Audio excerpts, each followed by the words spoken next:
በሰላም ይምጡና እንማከራለን። አዎ ዋናው እሱ በምህረት እጁ ይዳብሳት እንጂ ከሰርጉ በፊት እንኳን ማንም ምንም የሚነግረው አይመስለኝም። እንግዲህ ከእነሱ በላይ አናውቅም። ብቻ ሰርጋችሁ በሰላም ይላል። ስለ ሰርግ ታወራ የኔ ፊት ነው እንዲያሳስብ ከስተሻል ጠቁረሻል እኮ ነው። እኔ እኮ ገጠር ነው የነበርኩት። ለንደን የሄድኩ መሰለ እንዴ? ለነገሩ መኝ እኮ ነው የከረምኩት። አሁንማ በጽናት ሊሆን ነው። እሱ ምን ይሳነዋል? ምን ላድርግ ልጄ፣ እድሜ እንደሆነ እንደ ክር አይቀጠል። እንዲህ በሰርግ አስደስተኝ እንጂ ምንድን ነው? እኔ ግራ እየገባኝ ነው። ጠዋት ደስታው ነው የሚያስቀባጥራት። አሰላሙ አሌይኩም ወረህመቱላሂ ወበረካቱ። ውድ ቤተሰቦች ሰላም ብያለሁ። ላይክ እና ሰብስክራይብ ለምታደርጉ ከልብ አመሰግናለሁ። እንግዲህ የኪራ እናት ትናንትና በሰራሁት ቪዲዮ ማለት ነው ኪራና ጽናት ሊጋቡ ነበረ። እንግዲህ ጋብቻው አልሆነም። እናቱ መታ ጉዳይቼ ይነገረዋል አይነገረውም የሰርጉ ቀን ምናምን ብዬ ነበረ። እንግዲህ የሰርጉ ቀን ሳይሳካ ቀርቶ እንትን ብሏል ማለት ነው። ሰርጓቸው ሳይሳካ ቀርቶ እናቱ ሞተች ማለት ነው። እንግዲህ አረፈች እናቱ። እናቱ ይቺ ናት ከጽናት ጋር በቃ ለጽናት አደራ እየተናገረች ነበረ። ጽናት ልጄን አደራ እንግዲህ እኔ አልድንም ምናምን የሚል ነበረ። እንዳለችውም ይህንን ሲያወሩ ኪራ ሰማ። ኪራ እንግዲህ አልተነገረውም ነበር ማለት ነው።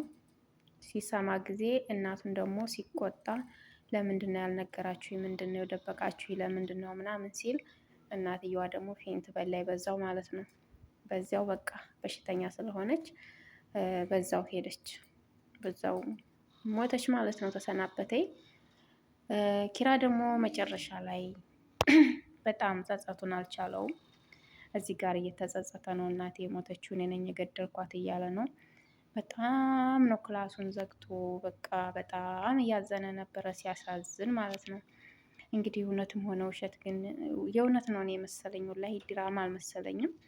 ልክ የእውነት ነገር መሰለኝ እና በዚህ መልኩ አዝኗል በጣም።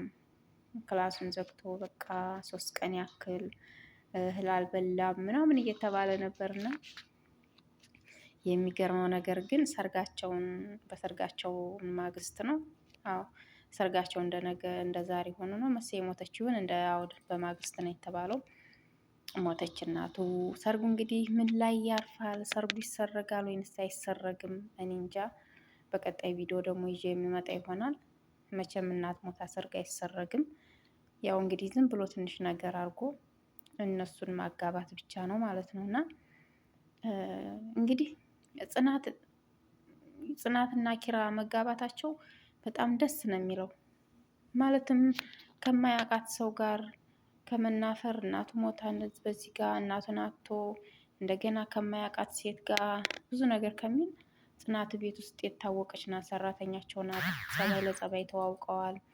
በቃ ጸባውን ታውቃለች። ኪራ እንግዲህ በጸባው ነጭናጫ ነው፣ ብዙም ትዕግስት የለውም። ተጽናት ጋር እንግዲህ መጋባታቸው በጣም ጥሩ ነው ነው የምለው እኔ። ተስማምተው ይኖራሉ፣ ጸባውን ስለምታውቀው በቃ ተረዳርተው ይኖራሉ ማለት ነው። ተቻችለው ይኖራሉ። እንግዲህ እናትየዋን በጣም ነው ደስ ያላት ነበረ። ጽናትን ነው ማገባት ሲል በጣም ተደሰተ ይልላለች እናትየዋ። በቃ ለጽናት አደራ አለች፣ ልጄን አደራ ብለቻት። በቃ አደራ ስላለባት ደግሞ ጽናት በስነ ስርዓት እንደ እናትም እንደ ሚስትም ሆና ባሏን መያዝ አለባት ማለት ነው። እንግዲህ ወልደው ከብደው እናታቸውን ደግሞ ጉልበት ስመው ተመርቀው፣ ወይኔ መታደል ነው ወላሂ በጣም መታደል ነው።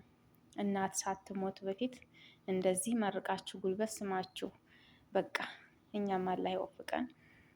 ትሙትልን ሳይሆን እናታችን ከመሞቷ በፊት እና አባታችን ይቅርታ ብለን ተመርቀን እንደዚህ መለያየት በጣም ደስ ይላል ማለት ነው። ሞት ስለማይቀር ግን አይሞቱብን፣ ሺህ ዓመት ይኑሩልን እናቶቻችንም አባቶቻችንም። እና ይሄን ይመስላል የነኪራ ውጤት። እንግዲህ ደግሞ ዛሬ ነገ ደግሞ በምን አይነት እንደሚመጡ እንግዲህ አላቅም። ሰርጉ ተጋብተው ወይንስ ምን ሆነው አላቅም። ብቻ የሰርጋቸው ቀን እኮ ቬሎ የገዙ ቀን በጣም ቦርቀው ነበረ። አይታችሁታል ቪዲዮውን። ያያችሁት ማለት ነው። ግን ብዙም ተመልካች የለውም የኔ ቪዲዮ ለምን እንደው አላቅም። ሰብስክራይቦቼ ብዙ ናችሁ፣ ግን ቪዲዮ ስለቅ አታውልኝም። ለምንድን ነው ግን አትመጡም? አላቅም። እና የቬሎ የገዙ ቀን በጣም ነበር የቦረቁት። ቬሎን ለብሰው ጭፈራ በዙ። እዛው ቬሎ የገዙበት ቤት ጭፈራ በጣም አበዙ። ሙዚዎቹም እነሱን ፈነደቁ።